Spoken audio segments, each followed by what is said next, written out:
A well-kept Volvo will outlast almost anything else on the road.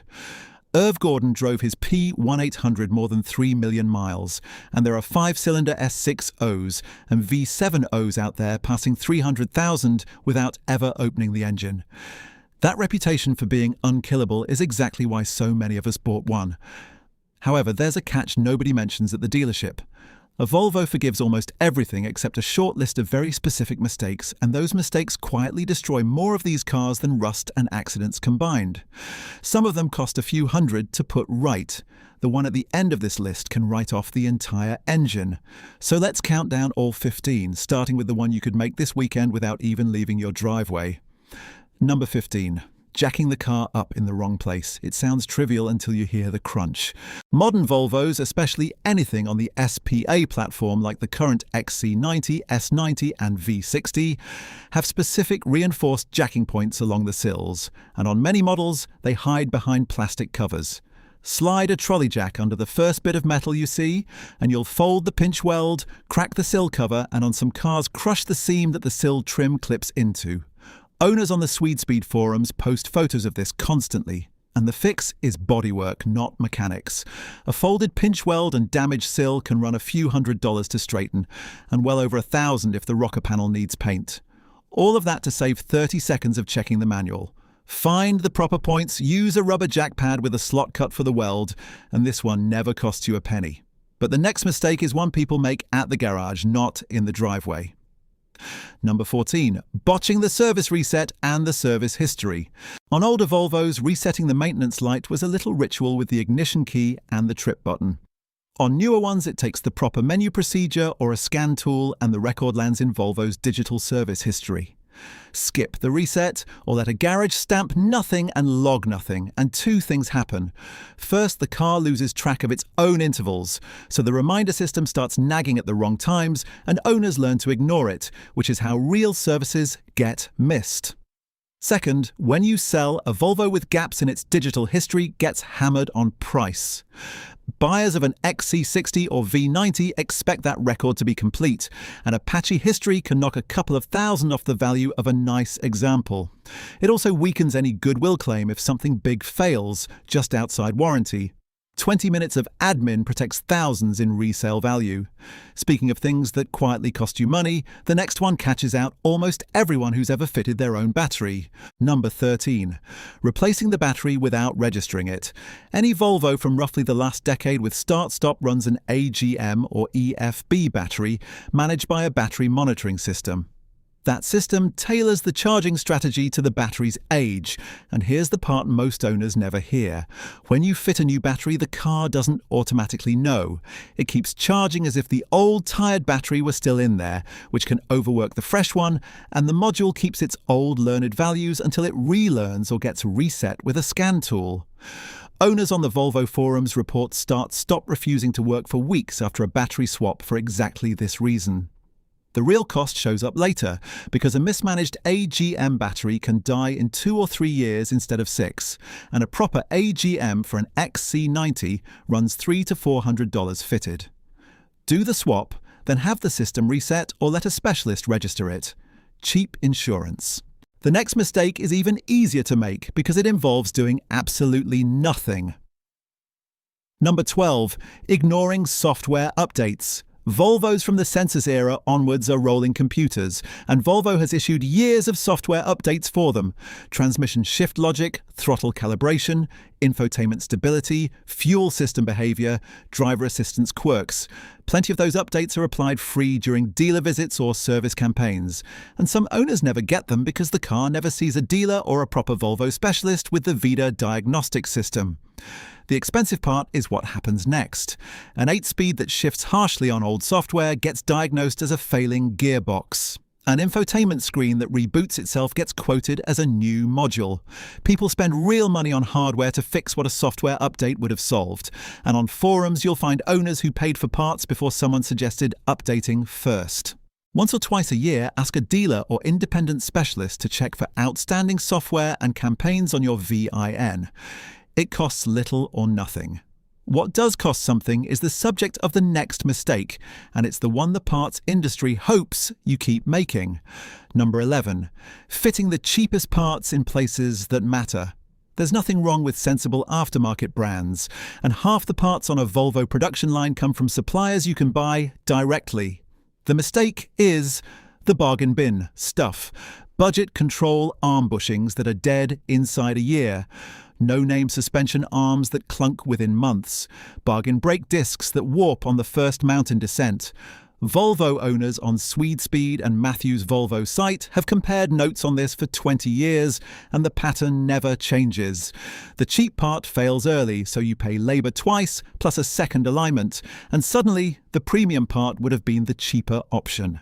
A front control arm job on an S60 might be $400 in labour and alignment. Do it twice with junk parts, and you've spent more than OEM would have cost once.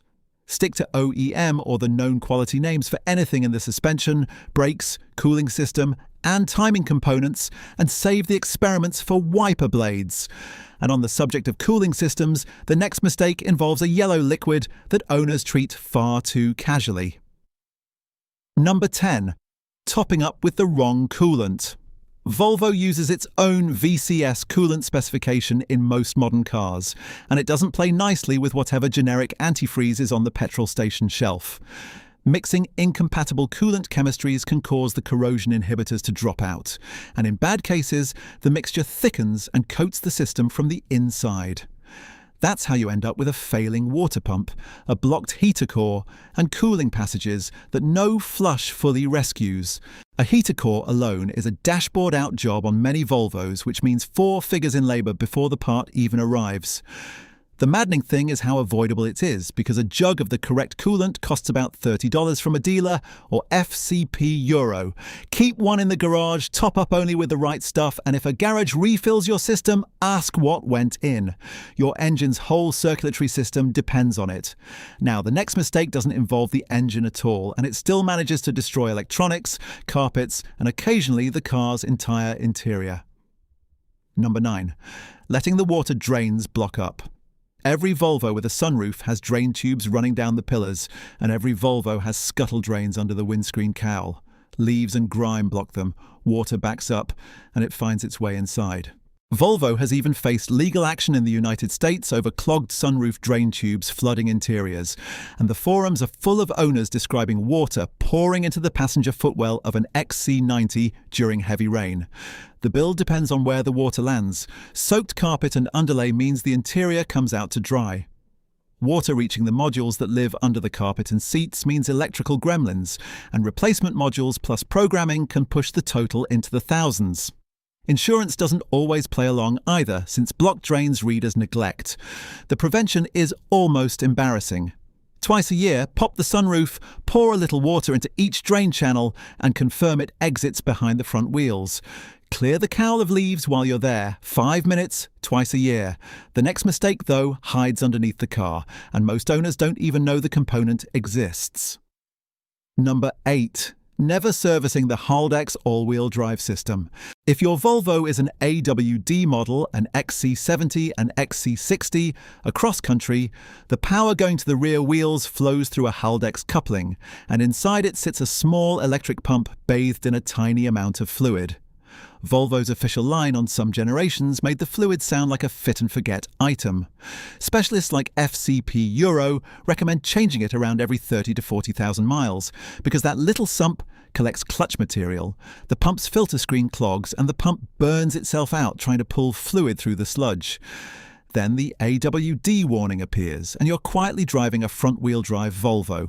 A fluid change is maybe $150 at an independent. A new pump fitted is more like $500 to $800, and if the coupling itself is damaged, you can be past $2,000. For the price of a dinner out every 3 years, the whole thing is avoidable. Quick pause here. If this is saving you money already, subscribe. This channel is brand new. It's the sister channel to our BMW and Mercedes projects, and there's a full season of Volvo content coming every single week. Now back to the countdown, because number 7 is about the one fluid people get wrong more than any other. Number 7. Using the wrong oil in a Drive E engine. The four-cylinder drive E-engines in almost every Volvo since around 2014 are precise, highly stressed little units, often running both a turbo and a supercharger, and Volvo specifies its own oil standards for them. The newer ones call for VCCRBS 0-2AE, a specific 0W20 formulation, and the sportier applications call for an approved 0W30. That spec exists because of how these engines manage friction and temperature, and it's printed right there in the handbook. The mistake happens at the quick lube shop, where the car gets whatever bulk 5W30 is in the drum. One oil change won't grenade anything, but years of off-spec oil show up as timing wear, turbo wear, and sludge in an engine that was designed around a very particular lubricant. Worse, if an engine fails under warranty and the oil history is wrong, you've handed Volvo a reason to decline the claim. Insist on the spec on the filler cap. Keep the receipts, and you've protected a 5-figure engine with a $10 decision. Which leads perfectly into number 6, because some Volvo engines drink oil even when you do everything right. Number 6. Ignoring oil consumption on the earlier turbo engines. Certain Volvo petrol engines from roughly 2013 through 2016, including T5 and T6 cars of that era, became the subject of a class action in the United States over piston ring problems that cause heavy oil consumption. Car Complaints and ClassAction.org both covered it, and the forums back it up with owner after owner reporting a litre gone every 1,000 miles. The consumption itself is annoying. What actually kills engines is owners who never check the level and wait for a warning light that arrives far too late. Run one of these low and you're into scored cylinders, starved bearings and a cooked turbo. And at that point, you're shopping for a replacement engine at $8,000 to $10,000 fitted. So make it a habit. Check the level every couple of fuel stops, whether that's a dipstick or the on-screen gauge, and keep a litre of the correct oil in the boot. If your car does consume heavily, document it, because that history matters for any claim. And if you drive a diesel Volvo instead, don't relax, because number 5 is aimed squarely at you. Number 5, letting DPF problems fester on a diesel. The D2, D3, D4 and D5 diesels are brilliant long-distance engines saddled with a particulate filter that hates the school run. Short trips never get the exhaust hot enough to regenerate the DPF, so soot builds until the filter blocks, and then the warnings start. The mistake is ignoring that first message because the car keeps trying and failing to regenerate, diluting the engine oil with unburned diesel in the process. Catch it early and the fix is a proper 40-minute motorway run, or a forced regeneration at a garage for $100 to $200. Ignore it and you're into limp mode, a professional DPF clean or a replacement filter, and UK owners on the Volvo Owners Club forum quote anywhere from $1,000 to $3,000 for that job, depending on the car. If your weekly driving is all short hops, a diesel Volvo was the wrong purchase, and the kindest thing you can do is give it a long run every couple of weeks. The next mistake, number 4, is where the repair bills start getting properly frightening. Number 4, cheaping out on air suspension. The 2016 onwards XC90 and plenty of S90S and V90S ride on optional 4-corner air suspension, and it's glorious right up until it isn't. Air springs develop slow leaks as they age, and here's the sequence that turns a moderate bill into a huge one. The car sags overnight, the compressor runs constantly to compensate, and the compressor burns out. Now you need the spring and the compressor, and RepairPal puts XC90 air suspension work well into 4 figures, with a single air spring often $800 to $1,500 fitted, and a compressor adding another $1,000 or more. The classic bad decision is bolting in the cheapest eBay parts or a budget coil conversion kit. The conversion ruins the ride the car was engineered around, can leave permanent warnings on the dash, and absolutely hammers resale on a premium SUV. If the car sits low in one corner, fix that spring immediately before it takes the compressor with it. Air suspension punishes procrastination more than almost any system on the car. Almost. Because the top 3 are where Volvos actually die, and number 3 is built on a lie printed in the service schedule. Number 3, believing the lifetime transmission fluid myth. The Ace in Automatics Volvo has used for 2 decades the TF80SC 6-speed and the TG81SC 8-speed, are strong gearboxes, and Volvo long described the fluid as filled for life. Ask the transmission specialist what lifetime means and they'll tell you it means the lifetime of the fluid, not the car. FCP Euro publishes guides on servicing these exact boxes, and the enormous fluid threads on Swede Speed exist because owners learn the hard way. Old fluid loses its friction properties, and the first symptoms are shudder on light throttle, harsh shifts between second and third, and clunky, low-speed behaviour. By the time it slips, the clutch packs and valve body are already worn, and a rebuilt or replacement gearbox on a Volvo runs $4,000 to $6,000. A drain and fill costs $200 to $300. Do it around every 40,000 miles, more often if you tow, and that gearbox will likely outlive the rest of the car. Genuinely, if you take a single maintenance item away from this whole list, let it be this one. Except the next one might be even more Volvo-specific because no other brand fails quite this way. Number 2. Neglecting the PCV system and oil trap. This is the most Volvo mistake on the list. These engines vent crankcase gases through an oil trap, a plastic separator box buried on the side of the block, and over the years it slowly clogs with sludge until the crankcase can't breathe. Pressure builds and that pressure has to go somewhere, so it starts pushing oil past every seal on the engine. Camshaft seals, the front crank seal, and the big one, the rear main seal, which lives between the engine and the gearbox. IPD, the American Volvo specialist, has written about this failure chain for years, and My Swedish Parts flatly recommends a new oil trap around every 100,000 miles. The test takes 10 seconds. With the engine idling, crack the oil filler cap, and if it's hard to lift or the cap dances on strong pressure, your PCV system is choking. The service runs a few $100s because the labour is fiddly. Ignore it, and a blown rear main seal means the gearbox comes out, which is easily $1,500 to $2,500 all in. And leaking oil near a hot turbo brings risks money doesn't fix. And when oil escapes the front of the engine, it drips onto the very component that decides whether your Volvo lives or dies. That's number 1. Number 1, skipping the timing belt. Nearly every petrol and diesel Volvo of the last 30 years, from the classic 5-cylinder white blocks to the modern Drive E4s, uses a rubber timing belt, and these are interference engines. Translation for anyone new to the term: if the belt snaps, the pistons and valves occupy the same space at the same time, and the engine destroys itself in about 1 second. There's a well-known Swede Speed thread from an S60T5 owner whose skipped belt ended in a full engine replacement, and the maths in that thread should terrify anyone. A belt service with the water pump and tensioner is somewhere between $600 and $1,200. A snapped belt means bent valves and a cylinder head rebuild at $3,000 to $5,000, or a replacement engine at $6,000 to $10,000 fitted, which on an older V70 is more than the car is worth. The intervals are typically around 10 years or somewhere near 120,000 miles depending on the engine, but here's the trap. Age counts even when mileage doesn't.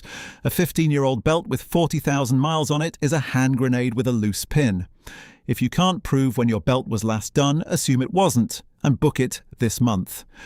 It is the single most expensive mistake a Volvo owner can make, and it's entirely, completely preventable. So that's the list, from crushed sills all the way to destroyed engines, and honestly, the pattern behind every single one is the same. Volvos don't die from being driven hard. They die from small, boring jobs being skipped for 1 year too many. The owners with 500,000 miles on the clock aren't lucky. They're just the ones who did the oil trap, changed the belt on time, and never believed the word lifetime. Now I want to hear from you. Which of these 15 have you already made? Drop it in the comments. No judgment here, because the confession thread helps the next owner who finds this video. And if you drive a Volvo or you're thinking about buying one, subscribe and ring the bell, because this channel is brand new and there's a full slate of Volvo content coming every week. Buyer's guides, engine deep dives, the models to avoid, and the hidden menus your dealer never shows you. We're building the channel that Volvo owners have been waiting for, and it starts right here. See you in the next one.